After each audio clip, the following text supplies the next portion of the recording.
नमस्कार साथियों, मैं हूं आपके साथ प्रहलाद पुरोहित और आप देख रहे हैं आपका अपना YouTube चैनल कर्म कृत्य।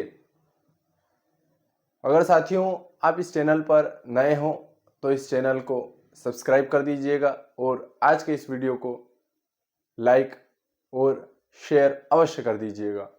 तो साथियों, जो हमने फलित ज्योतिष की श्रृंखला प्रारंभ की है, हमारा ये वीडियो उसी श्रृंखला में आगे का एक वीडियो होने वाला है। इसी श्रृंखला के माध्यम से हम फलित ज्योतिष को बिल्कुल जो फलित ज्योतिष की ABCD होती है वहाँ से लेकर इसको जो इसका आखिरी भाग होने वाला है वहाँ तक, जहाँ से आप कुंडली का सही से फलित कर सकें, ऐसी चीज़ें मैं आपको इन वीडियो के माध्यम से समझा रहा हूँ। तो आइए शुरू करते हैं हमारे आज के इस वीडियो को।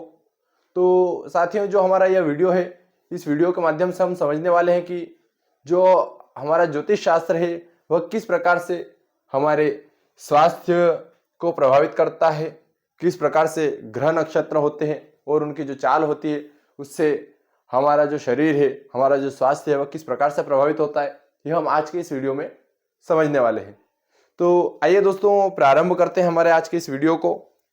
जो हमारे पुराने ज्योतिषाचार्य हुए हैं, ऋषिगण हुए हैं, उन्होंने एक काल्पनिक पुरुष, जिसे हम काल पुरुष के नाम से जानते हैं, उसकी रचना करी और उसी के अंगों को ध्यान में रखते हुए उन्होंने हमारी कुंडली के जो 12 भाव होते हैं, प्रथम द्वितीय तृतीय चतुर्थ, इस प्रकार से जो 12 भाव होते हैं, उन 12 भावों में शरीर के प्रत्येक हिस्से को उन्होंने रखा है, ताकि उसके अनुसार हम पता लगा सके कि शरीर के किस हिस्से से किस चीज को देखा जाता है और कुंडली के किस भाव से उस हिस्से को देखा जाता है, यह हम इसके माध्यम से देख सकते हैं।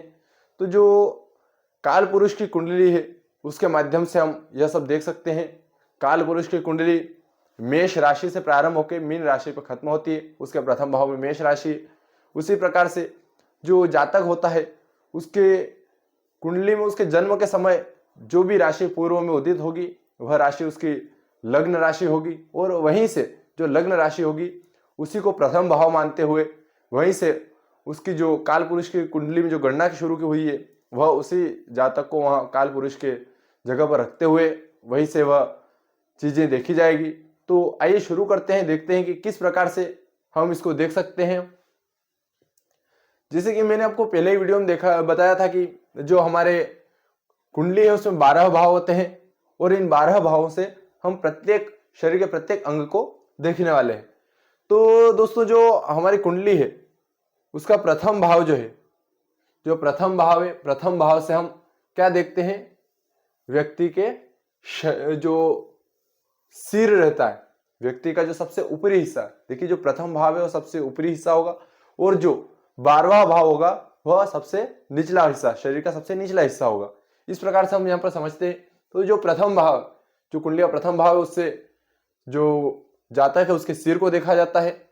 द्वितीय भाव, देखिए यहाँ पर एक चीज और समझने के लिए है कि जो भाव होते हैं वो इनके भाव के स्वामी, यदि भाव का स्वामी क्रूर ग्रह होगा या जो भाव का स्वामी है किसी क्रूर ग्रह से पीड़ित होगा या भाव का स्वामी कहीं शत्रु राशि में जाकर बैठा होगा तो वह उस भाव को या उस भाव से जुड़े हुए अंग को किसी न किसी प्रकार की हानि अवश्य पहुंचा सकता है। यह यहाँ पर एक समझने वाली चीज है।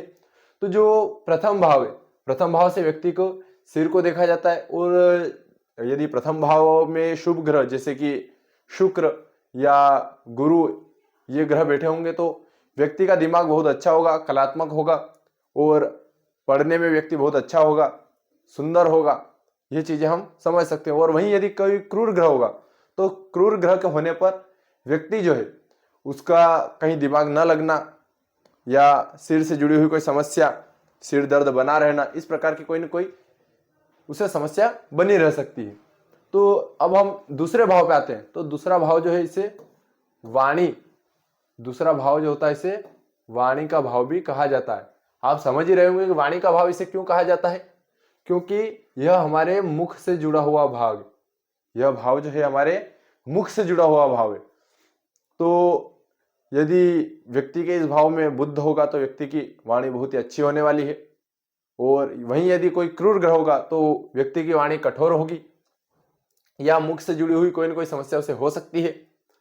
आगे बढ़ते हैं हम इसमें, तो तृतीय भाव आता है हमारा बाहु। बाहु यानी भुजाएं। जो व्यक्ति का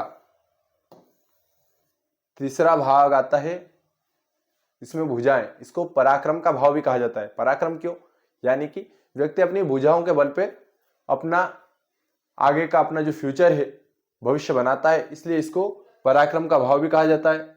यदि व्यक्ति के तृतीय भाव में शुभ ग्रह होगा तो वो व्यक्ति के भुजाओं के लिए, उसके पराक्रम के लिए अच्छा होगा। वहीं यदि कोई क्रूर ग्रह होगा तो व्यक्ति के किसी न किसी प्रकार कोई न कोई समस्याएं भुजाओं में या कंधों में बना सकता है।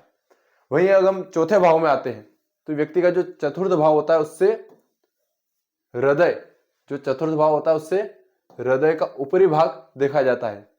जो चतुर्थ भाव होता है उससे हृदय का ऊपरी भाग देखा जाता है। फेफड़ों से जुड़ी हुई कोई समस्या होती है व्यक्ति को तो वह चतुर्थ भाव से ही देखी जाती है। और उसके अलावा हार्ट से जुड़ी हुई कोई समस्या है तो वह भी चतुर्थ भाव से ही देखी जाती है। पंचम भाव, कुंडली में जब हम पंचम भाव पे आते हैं तो पंचम भाव से व्यक्ति का क्या देखा जाता है? उसके पेट से जुड़ी हुई समस्याएं। जो व्यक्ति होता है उसके पेट से जुड़ी हुई जो समस्या होती है वह पंचम भाव से देखी जाती है। आगे हम बढ़ते हैं छठा भाव। छठे भाव से व्यक्ति कुंडली में क्या देखा जाता है? उसके कमर से जुड़ी हुई समस्या। पेट से थोड़ा नीचे हम आते हैं तो कमर से जुड़ी हुई जो समस्याएं होती है वह व्यक्ति के छठे भाव से देखी जाती है। जो छठा भाव है उससे कमर से जुड़ी हुई समस्या देखी जाएगी। वहीं पर हम सातवें भाव में, सप्तम भाव में जब आते हैं, सप्तम भाव में जब हम आते हैं तो व्यक्ति के जनन अंग से जुड़ी हुई जो समस्याएं होती है वह सप्तम भाव के स्वामी के दूषित होने से, पीड़ित होने से होती है।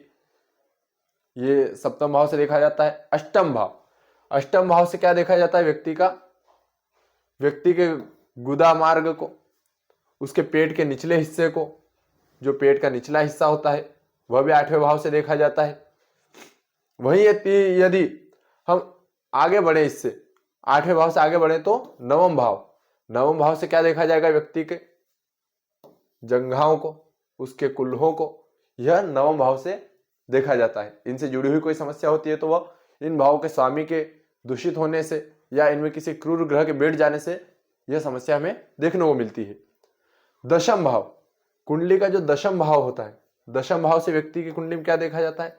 उसके घुटने, व्यक्ति को घुटने से जुड़ी हुई कोई समस्या है तो वह नवम भाव से देखी जाएगी कि उसके नवम भाव में कौन सा ग्रह बैठा है या कौन से ग्रह के उस जो नवम भाव का जो क्रूर ग्रह है उसका दशा अंतरदशा कौन सी दशा चल रही है वह इससे देखा जाता है।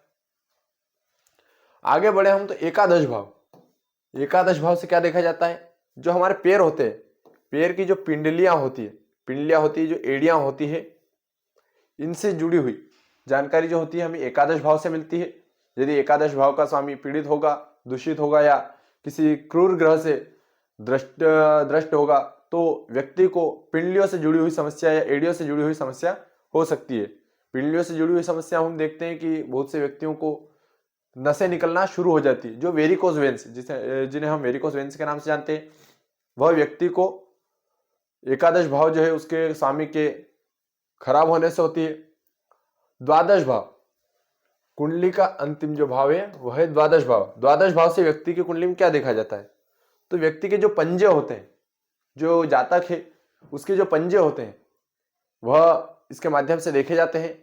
और जो व्यक्ति सही से चल नहीं पाता है, पैरों में सूजन रहता है, ऐसी चीजें होती हैं द्वादश भाव के स्वामी के जो क्रूर ग्रह उनसे दृष्ट होने पे या किसी न किसी प्रकार से पीड़ित या दूषित होने पर इस प्रकार की समस्याएं हमें जातक के शरीर में देखने को मिलती है।